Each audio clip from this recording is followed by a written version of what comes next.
25절을 보겠습니다. 암곰 둘이 나와서 아이들 중에 42명을 죽인 이유.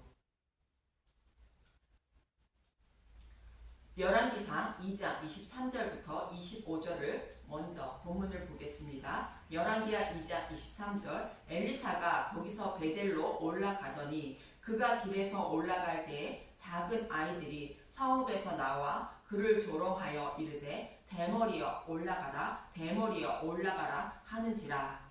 엘리사가 뒤로 돌이켜 그들을 보고 여호와의 이름으로 저주하매 곧 숯불에서 암곰들이 나와서 아이들 중에 42명을 찢었더라. 엘리사가 거기서부터 갈멜산으로 가고 거기서 사마리아로 돌아왔더라. 여기서 작은 아이들이 엘리사를 조롱하자 암곰들이 나와서 아이들 중에 42명을 찢어 죽였다고 말합니다. 이 말씀을 읽고 작은 아이들이 엘리사를 대머리라고 놀렸다고 죽이는 것은 너무하다는 생각을 하실 것입니다. 그럼 이 의미가 어떤 의미인지 알아보도록 하겠습니다. 먼저 엘리사는 엘리야가 승천하는 모습을 바라보므로 성령이 하시는 역사가 엘리사에게 갑절이나 있게 됩니다. 이 말씀은 예수님의 죽으심과 부활을 바라보므로 성령님이 복음의 말씀을 깨달아 믿게 하셨다는 뜻입니다. 그래서 엘리사는 깨달은 복음을 전하게 되는데 열왕기하 2장 19절에서 22절을 보겠습니다. 성읍의 위치는 좋으나 물이 나쁨으로 토산이 익지 못하고 떨어지는 것을 소금에 던져 토산이 잘 익게 고쳐줍니다. 여기서 성읍의 위치는 좋으나 물이 나쁨으로 토산이 익지 못하고 떨어진다는 것은 율법의 말씀은 좋으나 믿음의 열매를 맺지 못해 구원에 이르지 못한다는 말씀이며 물 근원에 소금을 던진다는 것은 율법의 근원에 변하지 않는 메시아 언약의 말씀을 던져야 한다는 뜻입니다. 즉 마라의 쓴물에 나무가지를 던져 단물로 바꾸어주는 모습과 같은 의미입니다. 율법에는 메시아 언약이 생명처럼 기록되어 있다는 것으로 율법의 말씀으로 기록된 성경의 말씀을 십자가로 곧 메시아 언약으로 풀어야 한다는 말씀인 것입니다. 이렇게 복음을 깨달은 엘리사는 율법만 먹어서 믿음의 열매를 맺지 못하는 자들에게 복음을 전하여 믿음의 열매를 맺게 한 것입니다. 이렇게 복음을 전하며 다니던 엘리사의 모습입니다.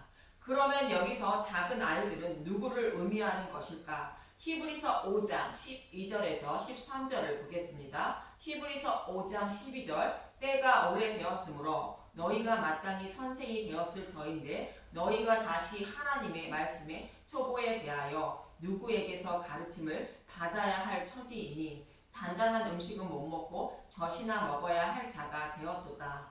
이는 젖을 먹이는 자마다 어린 아이니 의의 말씀을 경험하지 못한 자요.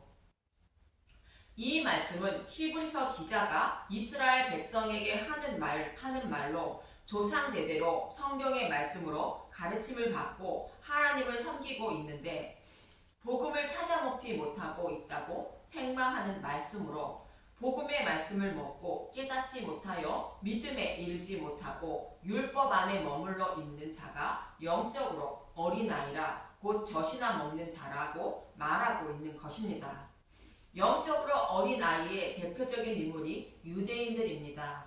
그래서 오늘 본문에 나오는 작은 아이들은 복음을 깨닫지 못한 자들을 모형하는 말씀입니다. 복음을 깨닫지 못한 자가 곧 작은 아이들이 복음을 전하고 있는 엘리사를 조롱하고 있는 것으로 율법이 복음을 조롱하고 있는 모습이며 복음을 곧 예수님을 배척하는 모습을 그리고 있는 것입니다. 복음을 조롱하고 배척하면 심판받아 마땅함을 그리고 있는 것이 숯불에서 암곰들이 나와서 아이들 중에 42명을 찢었더라는 말씀입니다. 42명이라는 뜻은 42대 만에 예수님이 오신 것과 같이 42대 만에 예수님이 재림하시게 되는데 그때에도 복음을 받아들이지 않고 율법 안에 머물러 있으면 심판받는다는 뜻입니다. 이 모습은 복음을 전하고 있는 예수님을 유대인들이 조롱하고 있는 모습을 모형하는 말씀입니다. 다른 복음을 전하는 자들이라도 조롱하지 말고 그들을 불쌍히 여겨주셔서 복음을 깨닫게 해달라고 간절히 기도하시며 오직 진리의 말씀을 보고 들을 수 있도록 해달라고 주님께 간절히 기도하며 살아가는 분들이 되시길 바랍니다. 감사합니다.